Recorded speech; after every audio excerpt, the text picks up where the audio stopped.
जय हिंद साथियों, स्वागत है आप सभी का शाइन वाईटी क्लासेस में। हिंदी शॉर्ट हैंड की प्रैक्टिस डिक्टेशन 80 शब्द प्रति मिनट गति से डिक्टेशन 5 सेकंड में शुरू होगी। स्टार्ट। महोदय, भारतीय उद्योग परिसंघ के शताब्दी समारोहों के अवसर पर यहाँ आकर मुझे बड़ी प्रसन्नता हो रही है। इस बात का विशेष महत्व है कि ये समारोह कलकत्ता में हो रहे हैं।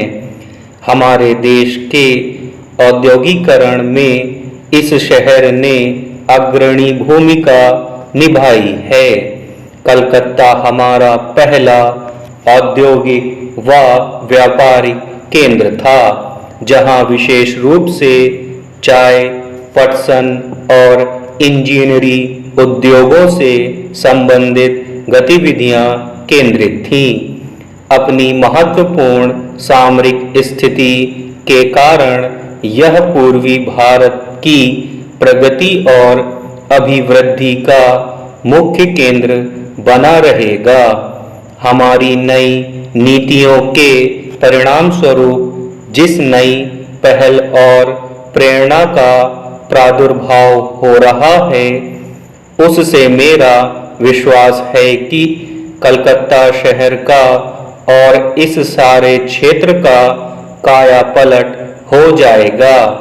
मैं आपको बिल्कुल अभी हाल में प्राप्त एक महान सफलता के लिए भी बधाई देता हूँ, और यह इस क्षेत्र के औद्योगिकरण के लिए एक बड़ा अच्छा शकुन है। चीजें इतनी बदल गई हैं कि कल तक जो विरोधी थे वही आज रक्षक बन गए हैं, और यह सचमुच में बड़ी खुशी की बात है। इस खुशी के मौके पर मैं भारतीय उद्योग परिसंघ को बधाई देता हूँ। सन 1895 में केवल 5 इंजीनियरिंग कंपनियां इसकी सदस्य थीं। आज इसमें इतना बदलाव आया है कि यह 3000 सदस्यों वाला एक शीर्ष संगठन बन गया है, जिसमें बड़े, मध्यम और छोटे सभी उद्योग शामिल हैं, और यह वास्तव में एक शानदार सफलता है। आपके संगठन में सभी विविध प्रकार के व्यावसायिक और औद्योगिक हितों का समावेश है। आपने यह फासला इतनी सफलता से तय किया है कि अगली दीर्घ यात्रा भी अच्छी तरह पूरी होने की आशा बलवती हो जाती है। जब हम यात्राओं की बातें कर रहे हैं तो इस अवसर पर यह विचार करना भी उचित ही होगा कि हम कहाँ पर थे, आज हम कहाँ हैं, और हमारा लक्ष्य कहाँ जाने का है। 1991 में हमने जिस गंभीर आर्थिक संकट का सामना किया था, मुझे उसके विस्तार में जाने की कोई जरूरत नहीं।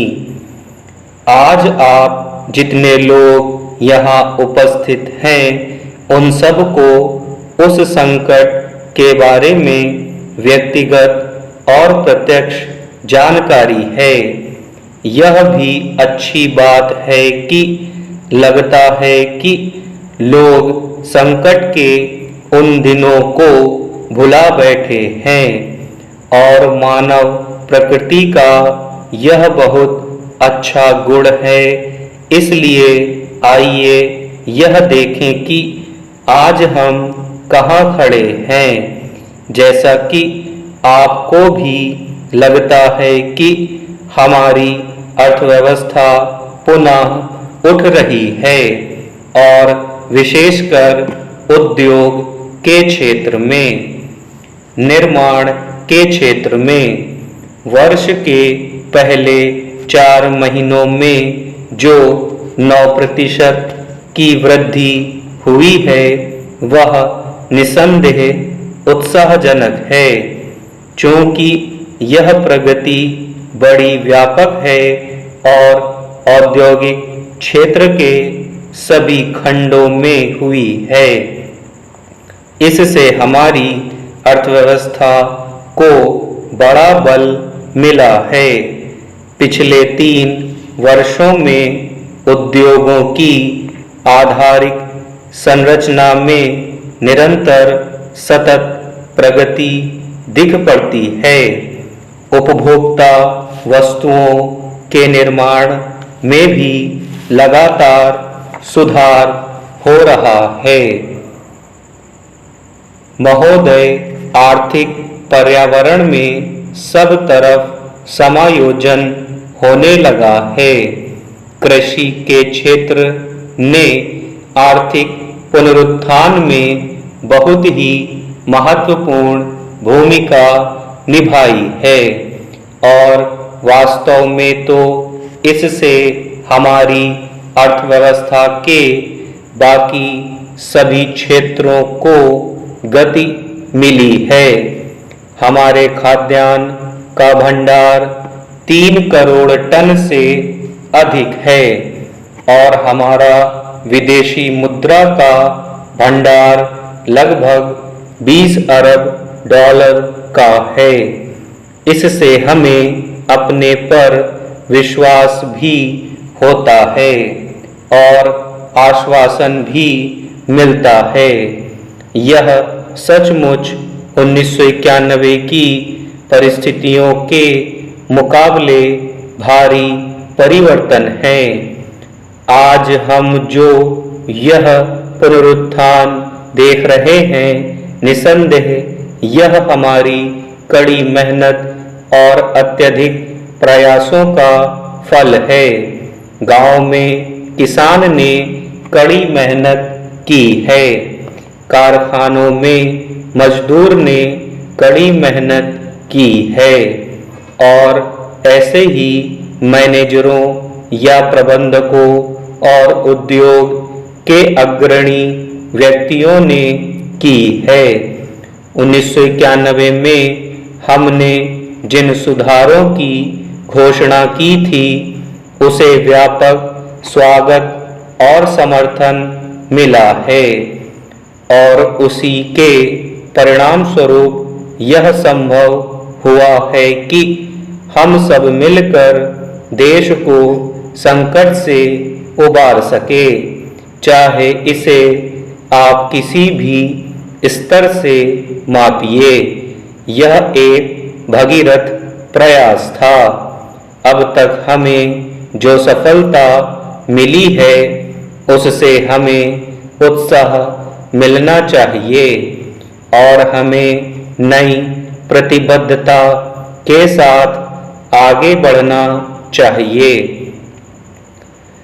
मैंने यह कई बार कहा है कि किसी भी प्रयास के सफल होने की सबसे पक्की गारंटी यह होती है कि उसके पीछे आम सहमति हो। हमारे सुधार अब तक इसलिए आगे बढ़ सके हैं कि उन्हें व्यापक स्वीकृति मिली है। अब तक मेरा यह प्रयास रहा है, अब भी यही प्रयास है और आगे भी यही प्रयास रहेगा कि इन सुधारों पर आधारित हमारी आर्थिक नीतियों के पैरामीटर को आम सहमति मिलनी चाहिए ताकि यह नीति सच्चे अर्थों में स्थिरता ला सके। आज जब मैं स्थिति का जायजा ले रहा हूं तो मुझे यह देखकर प्रोत्साहन मिलता है कि सचमुच में ऐसी ही स्थिति है। मुझे निश्चय है कि सभी राज्य यह चाहते हैं और यह उनकी आवश्यकता भी है कि तेजी से औद्योगिकरण हो, निजी क्षेत्र में भी। स्टॉप।